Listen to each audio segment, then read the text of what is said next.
Polisi meringkus komplotan pencuri minimarket di kawasan Kuta. Dalam aksinya, komplotan ini membobol minimarket dengan cara mencongkel pintu.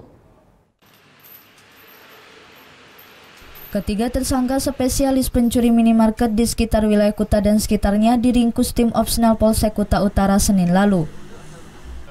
Dalam aksinya, Putu Galang, Wayan Barata, dan M. Farid masuk dengan cara mencongkel pintu toko.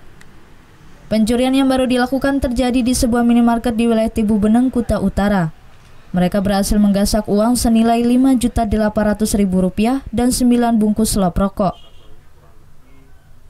Kemudian barang-barang hasil curian mereka jual kembali dengan harga murah. Pelaku selalu menggunakan sarung tangan saat beraksi.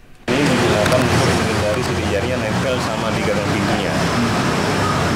Dan itu dilakukan di 8 TKP di semua TKP. Jadi dia menghindari sidik jarinya nempel pada saat membuka berangkas, membuka pintu. Sementara satu orang tersangka lainnya yakni Cedil masih dalam proses pencarian.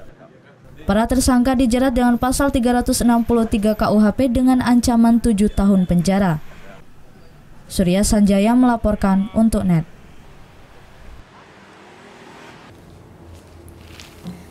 Udah selesai kan nontonnya? Nah, jadi jangan lupa buat like, komen, dan subscribe ya.